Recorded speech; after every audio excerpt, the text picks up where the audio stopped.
Hola. Let's have some Mi tea. gente, welcome back. We're bringing you another Tuesday tea topic. We forgot our microphone. There's nothing up there either. Because I was about to check it and I'm like, Salud. Cheers. Today's episode is on mastering the art of effective communication skills. Not only be able to open up and know how to communicate, but also know that just because you want to communicate to someone about something, like let's say it's something that's bothering you, or it's very constructive. That doesn't always mean that someone wants to argue with you. It doesn't mean you're trying to start a fight. Like, you're supposed to be able to openly communicate with people. I was a chatterbox. I guess another thing that comes from my mom, she likes to talk, she likes to, have conversations, and I would be to the point where I would say too much. I would get in trouble. Because, being a kid also, you didn't know what you weren't allowed to say. So I would be asked questions and I would be truthful. I'll be honest about it and just, come out and tell them. And then I'll get in trouble for just giving off too much information. I had no problem, saying what it was. But I wasn't the one to open up communication. I had to be talked to.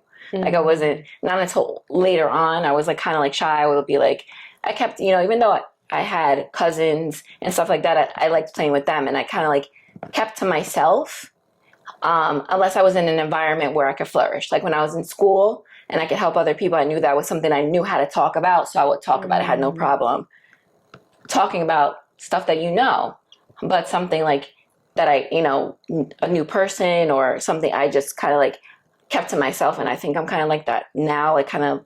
I watch you first before, I kind of study you a little bit before I talk to you. I don't know if that's a trust thing or whatever, but I wasn't a quiet child when it came to my comfortable circle, I guess. That's good. Certain things, I was well, make sure you don't say this and don't talk about this. Yeah, which is why that's one thing I'm big with my kids. I never do that. That's why I always try to make sure anything that's said in front of them, I have to be comfortable with them. Obviously certain things are private and home, but I don't really do that so much with my kids because I never want them to feel like there are things that they're not allowed to talk about. I want them to be able to openly express themselves if there's things that they want to talk about. So I try to make sure that hopefully things that are being said around them, for the most part, I try to make sure that they're allowed to hear it or talk about it, as quiet as you can or whatever. But I never give them those warnings, don't say this in front of this one, or make sure you don't talk. I never do that because I want them to know that they could say whatever it is they feel like they need to say to whoever. Obviously they're respectful. I raised them to be respectful, at least I hope. But I don't do that because I remember that too. So it was almost for me when I was a kid and I'd be out, I was so timid and shy, but it was a large part of it was fear or being scared. You don't want to say the wrong thing or do the wrong thing. And I feel that grows with you as you become an adult, and it's not good. It's not good. So that was good that you were able to be open and express yourself if you felt comfortable enough, in the environment. But as far as but then after a while, when you are comfortable in your environment, I would get yelled at because I would be told, whatever happens here, you don't say it out. I know. Whatever happens in my house, you don't tell anybody. This is my house. So I was then that's something I had to learn. So it was the opposite for me, just because I got in trouble. Like I said, I would be my family members would ask me a question and then I would just blurt it out or tell the truth. And I didn't know it was something that wasn't supposed to be told because I wasn't told, don't say it. So I was just I didn't know that it was something that was a secret. Yeah. And one thing that I think is a good tip, because I know a lot of people can relate out there, whenever you're asking a child oh, how was school today? How was your day? You get nothing out of that. Either they're what'd you do today? Nothing. Yeah. How was school? Fine. It's pulling teeth at times to get, depending on your child and their age. When they're little, they're excited, so they'll talk about more. But they get to an age where it's you were there for 6-7 hours. Like, you definitely did something. You can't open up. So one thing that I had started doing with my kids a long time ago, I would ask them, what was the peak of your day? Like, I wouldn't even ask how your day was, or I'd say, is there anything you want to share about your day? And then I would ask them, what's the peak of your day? So, which is like the highest point, so the best part of their day. And then sometimes, like, they would say, they'll go, oh, there was no peaks, no pits. And I'm like, all right, well, what was the best part then? If there is no, like, just think of what your best moment today was. And then I'll have them share their pit with me, which is the worst part of their day. So that's one way to get them, like, engaged, to, like, talk and communicate and learn to express, their day or what they did in that day, and find out more about their day. Because I think it's so important to get them talking, and communicating. And it helps them, I feel like, just for when they're older too. Because, like we were saying now too, even with adults and, like, dating, yes. right? It's, like, hard now with communication. When I'm trying to get to know a guy, or the communication is not there, I don't know if it's because they're too involved in other things, like they don't know how to hold a conversation, and that's not something I'm not used to that at all. Like, I don't know if it's from my generation. So it's like talking about, like, in relationships, like trying to make a relationship, you have to have communication. And nowadays, when you're in the dating world, men do not communicate at all. So it's like, how do you get to know a person if you're not having a conversation? Like, even text messages, like the text message, you'll be like, they'll be good at first, and then they just 2 words, 1 word, no, it's like dry.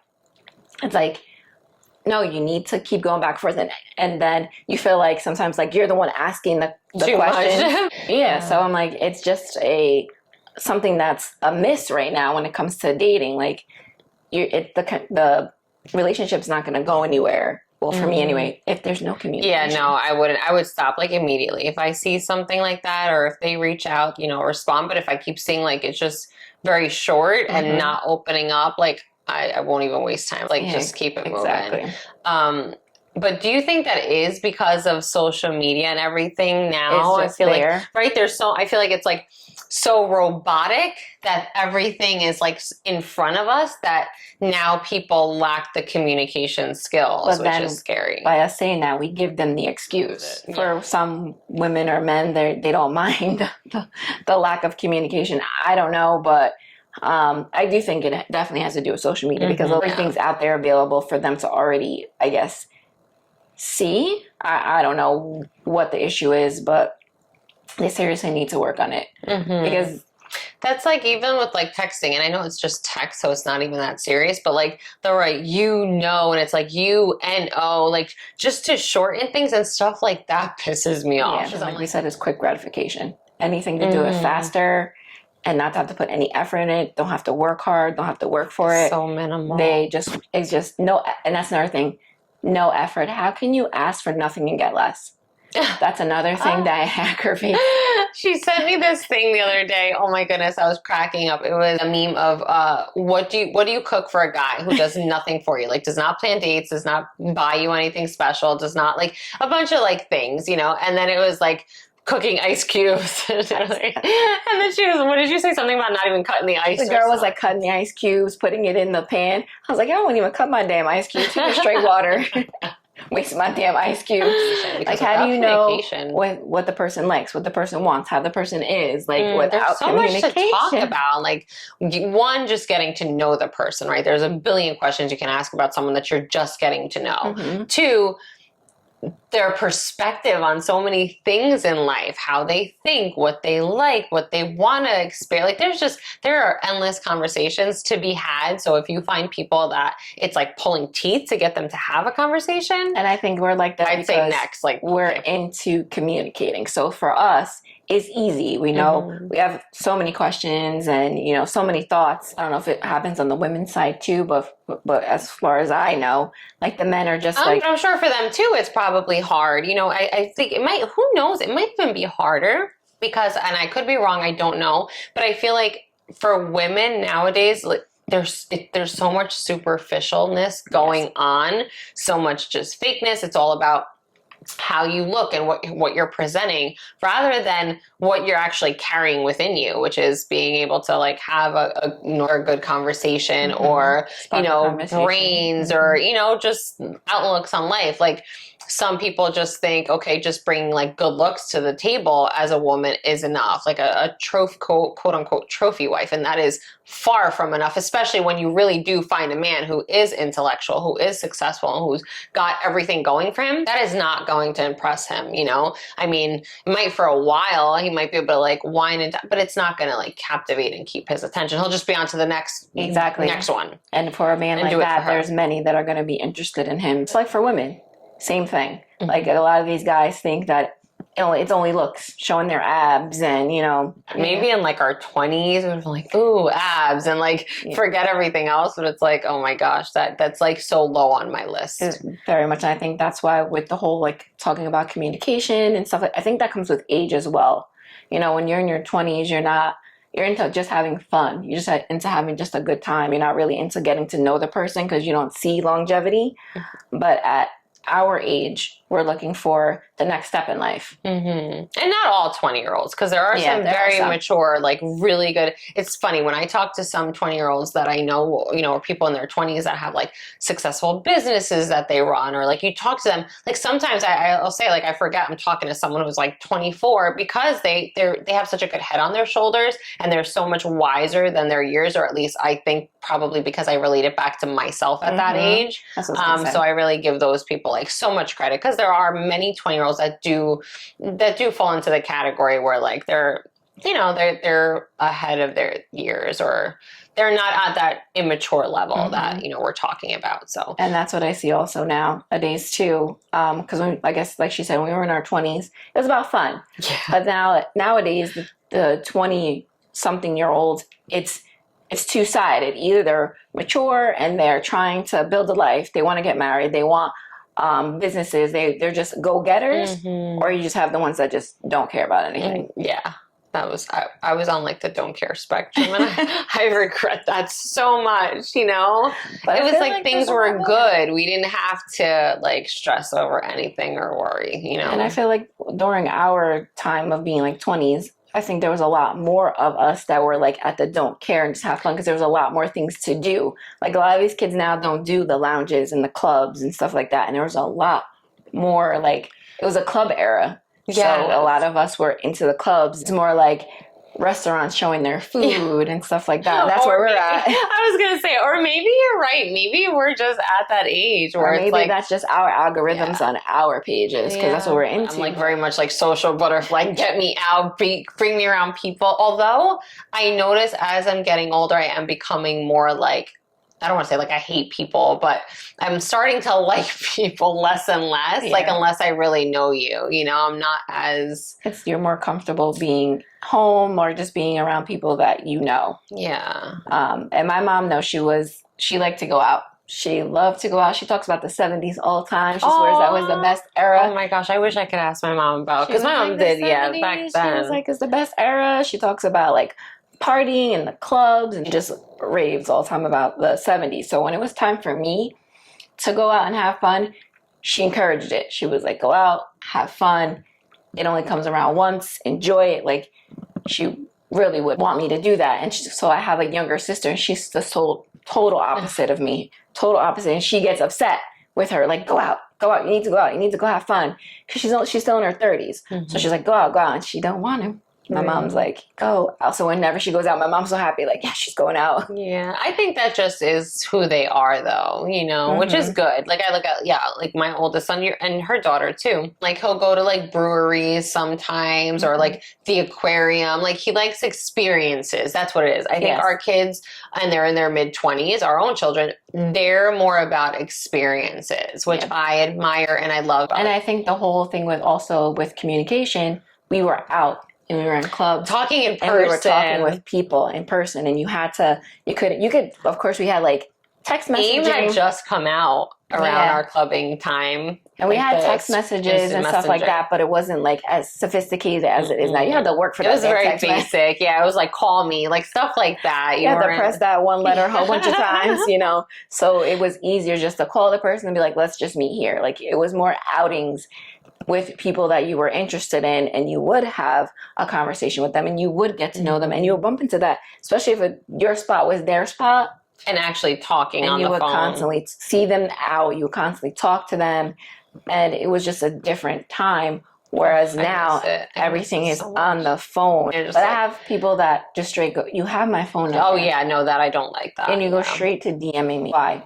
Are you hiding something? Because a lot of times people's DMs don't go off, but their text messages do. What are some things that you think that people can do to help build their communication skills? Like, I think for me, once like my anxiety started and I think depression and stuff like that, I had still had problems with effective communication. So I think for me, it was like therapy. I would say definitely that was one of the things that helped me, therapy.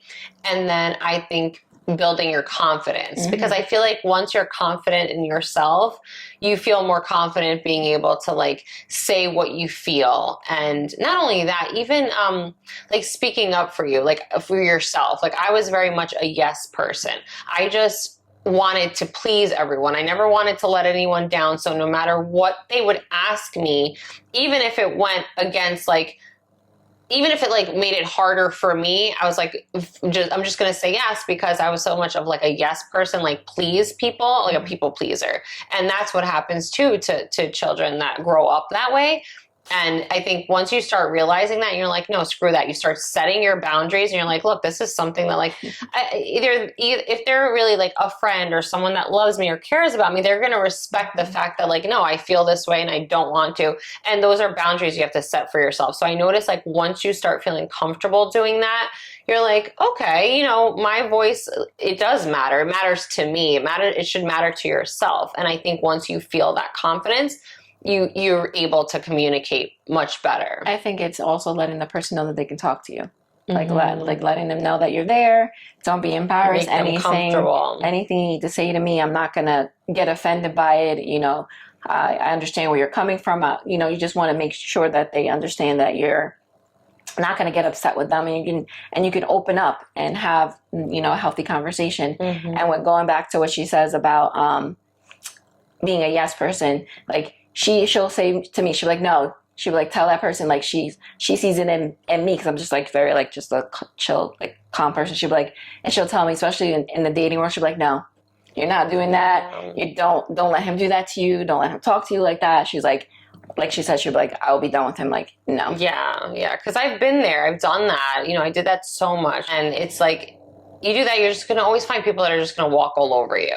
Love yourself enough to know, like, I'm good with or without you, you know, and just build confidence in yourself, because it's hard. It's fucking hard. That comes with time. With time, yeah. It does come with time. And it will, if you really want it, you know, if you really want to be the type of person that wants to know how to communicate with other people. There was something else I was just going to say. We were talking about the yes thing, and there was something else that tied into that.